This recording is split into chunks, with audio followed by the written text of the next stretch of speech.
If you're a freelance writer, I got some bad news. Freelance writers are one of the most scam groups on the internet. There's a number of very common scams that get used on freelancers week in and week out, and if you've been freelancing for even a few months, there's a very good chance you've come across one of these scams, whether or not you realized that's what was going on. In this episode, I'm going to break down many of these common scams and give you 3 distinct strategies that will keep you safe from the vast majority of them. So if you want to make sure that you're not the victim of any of these scams moving forward, stay tuned. When you hear me say that writers are easily scammed, you might assume that what I'm actually saying is writers are gullible. But this isn't actually the case. It really has nothing to do with the type of people who are drawn to freelancing. In many ways, getting scammed is sort of baked into the freelance writing business model. First of all, the online business space is essentially the Wild West. There are a lot less safeguards, a lot less rules than people would tend to believe. And so people come into the space thinking that there are going to be things that protect them, like a contract, when in reality, contracts are essentially unenforceable. Additionally, advice that can be helpful in one context might lead a writer to be scammed in another context. For example, using unpaid work in very specific circumstances can lead to accelerating your career, but in many other circumstances, it's just going to result in you getting scammed. And since there's no uniform method of education in this field, it can be very confusing for new writers coming in and experiencing this Wild West and not really knowing what's what. That's the bad news. The good news is that most of these scams fall under the same umbrella, and in this episode I'm going to give you 3 specific strategies that are going to keep you safe from about 95% of the scamming that takes place. So let's start with number 1. The most common way that freelance writers get scammed is by being persuaded into offering free work for nothing. Now this can take quite a few different forms. Probably the most common one is just people reaching out to you and asking you to do free work for exposure. In other cases, it could be a job listing looking for an unpaid intern for a rapidly growing company. It could be a job listing for a paid gig where when you send in your application, they offer you an unpaid gig instead, sort of a bait and switch. Or it could even be a bootstrap startup offering you equity or profit share in exchange for free work up front. Now, in most cases, these are just outright scams. These are people intentionally looking to exploit your work for free, knowing full well you're going to get nothing in return. In other cases, you'll be dealing with wannabe entrepreneurs who think they're going places and are more than happy to exploit an unlimited amount of your free work to build their businesses from nothing. In both cases, you're going to get the same return, aka nothing. And if there's anything I want you to walk away from this video with, it's that creating free work is going to result in absolute zero benefit to you 99% of the time. But don't worry, there's a very easy counter for this scam that also allows you to take into account that 1% that might actually work in your benefit. Here's the antidote for this scam. Never, ever, ever do free work for someone who approaches you. Legit, successful businesses do not reach out to writers and beg for free work. Does not happen. If someone is reaching out to you for free work, they are not successful. They have not built a legit business. There is no upside to you in investing your time, your hard work in building their business.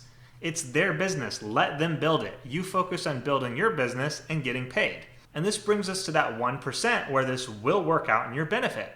And that's when you decide that you want to work with a specific brand or individual that you already know is successful and that you genuinely want to work with. If you want to get your byline on a specific publication because you think having that byline will improve your brand, great. You can send them an unpaid guest post. If there's a specific business owner who you really like and you really want to work with them and you figure out a specific way you can add value to their business, something that can be done within a week and that has the potential for you to upsell them into an ongoing work relationship, great, do it. Send the pitch. The key here is always going to be that you're approaching them and that you have a very specific objective for what you want to come out of this unpaid gig. Don't approach people and offer unpaid work just for the heck of it, just because you're too afraid to ask for payment. Only do it when you have a specific goal in mind and you're wanting to get your foot in the door for something bigger. The second way that freelance writers tend to get scammed is that people just don't pay you. In a lot of cases, this is pretty straightforward. You make an agreement, you deliver the work, they don't pay you. But in other cases, it's a bit sneakier. For example, they might promise you a recurring gig, but ask you to submit several pieces to test out whether it's a good fit. In reality, there is no recurring gig, and they're just exploiting you for those couple pieces, intending not to pay you and to get your work for free. In other cases, they might dangle a large project in front of you and use it to manipulate you into either lowering your price on an initial post or two, or even submitting it for free and breaking any policies you have about half payment up front. In many of these cases, there is no large project. They're just using that to manipulate you, either to directly scam you out of work or to get a discount under false pretenses. Another way this scam plays out is that they'll tell you they have issues with their payment system, but guess what? They still want more work, so they're happy to continue collecting your work, and the timeline on fixing the payment system just keeps getting pushed back and back and back. It's never going to get fixed. You're getting scammed. And finally, the one that absolutely pisses me off the most, companies will request submissions from multiple writers promising to pay the ones they like best. In reality, they're going to use all of the content and pay for none of it. This one is super common, it's super easy to do, and it absolutely pisses me off. Fortunately, yet again, the solution to this scam is super easy. All you have to do is always require half payment up front. There are only two exceptions to this rule. The first, like we talked about earlier, if you are reaching out to someone and you are offering them work on spec, which means you're saying, hey, if you like this work, you can pay me X rate. If you don't like it, you are not obligated to pay. That is one exception. That is you choosing to offer this specific scenario to a brand that you already know, trust, and would like to work with. The second exception, if you are working with a brand, a larger brand that works with hundreds of writers, they probably have very specific payment policies. But in this situation, you know the brand, you're familiar with them, maybe even you know another writer who gets paid by them. By virtue of having a large corporate structure to maintain, they have very specific payment terms. In that case, it's totally okay to just follow along with their payment policies. But for everyone else, for every other situation, whether you're reaching out to them or they're reaching out to you, always require half payment up front. Now you might be asking, what about that second half payments? Couldn't someone short me on that? And the answer is yes, they could. That said, it almost never happens. Whether we're talking about my personal career or the careers of hundreds of students that I've coached, people defaulting on the second payment is just a very rare occurrence. In the 10 years I've been freelancing, I've been shorted about $9,000. Only $500 of that came from a second half payment. $8,500 of it came from me breaking my rule on the first half payment. In one case, it was a client who I'd worked with many times before and had always been good for their payment. So when he didn't pay the first half invoice, I kind of just thought, he's good for it, no big deal. Didn't want to badger him about it. And just like that, I was shorted $6,000.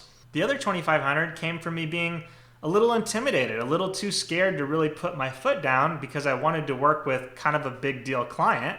And so I just went ahead and did the work and never got paid. So all that to say, always require half payment up front and you're going to be good to go 95% of the time. Last but not least, freelance writers are probably sold more misleading training products than every other group combined. We're talking methodologies that haven't worked in years, even decades, marketing that makes it seem like there's some secret ingredient that you need to know in order to be a freelance writer, something that you can only get from this specific training. Or perhaps worst of all, I've been coming across copywriting gurus who have been promising custom pitching and marketing plans and then delivering a generic set of PDFs. The thing you have to understand is there are no secrets to the business model of freelance writing. It is very straightforward. Get your brand in front of as many businesses as possible, close clients, and write for clients. That's it. That's the whole thing. There are no secret ingredients. Anyone who's telling you there's a secret you need to succeed is lying to you.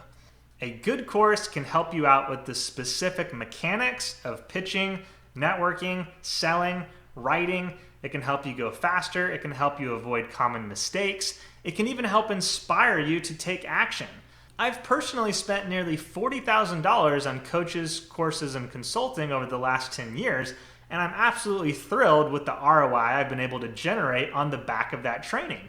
And I can tell you from experience that none of those courses included proprietary secrets. Each of those trainings just helped me focus my own energy, hustle, and drive in the right direction and get the best possible results as quickly as possible. But all that said, how do you know whether a training that you're considering purchasing is actually going to deliver on what it's promising or is just looking to exploit you? This one's a bit more complex, but I've created a checklist that I think you'll find helpful. Ask the following questions. 1, is this training promising to send me some secret ingredient? Is it trying to create this curiosity hook that makes me believe I'm missing something, and if I just buy the course, I'll have what I need and I'll succeed?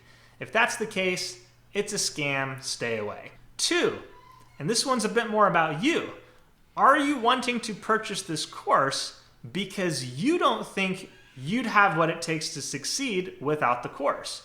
If that's the case, don't buy the course, because a course is never going to make you capable of building a successful business. If you're the type of person who can build a successful business, then a course is going to help you get there as quickly as possible. But it's not going to make you more persistent. It's not going to make you capable of solving challenges as they pop up. It's not going to give you more hustle. All it's going to do is help you maximize what you are already prepared to bring to the table. 3, ask yourself, what specific objective are you looking to accomplish by purchasing this course? If you can't identify something specific and you just feel like you need it, don't buy it. A course is always going to be most helpful to you when you're incorporating it into a specific stage of your journey where you need an extra hand. 4, message the person that's offering the course you want to buy. Ask them a targeted, specific question and see how they respond. If they don't have the time of day for you, or if they give you a super vague or unhelpful response, don't get the course. Number 5, especially in the writing space, Google the course seller. Google the author of the training. See if they show up. If they are a legitimate, successful writer, you should be able to find their byline all over the place. Finally, try to find a student of the course who is not promoting it as an affiliate. If the course seller is using testimonials, look up some of the people quoted in the testimonials, reach out to them and say, hey, what are your thoughts on the course? If they send you an affiliate link, discount anything they say. If they don't, you should be good to go. Again, I think courses can and probably should be a helpful part of your journey. It's one of the reasons that I've spent close to $40K on courses and coaches and consulting, and it's also one of the reasons I created my own copywriting course. But the key here is understanding that 1, a course is not necessary for you to succeed, and 2, even if you do utilize it, it's only going to be a small part of your journey. The key to succeeding as a freelance writer is simple. Pitch more, network more, get yourself in front of more brands, sell more, write more. That's it. That's the secret. If you can do more of those things, you're going to make more money. So that wraps up this video. I hope this was helpful, and I'll catch you in the next episode.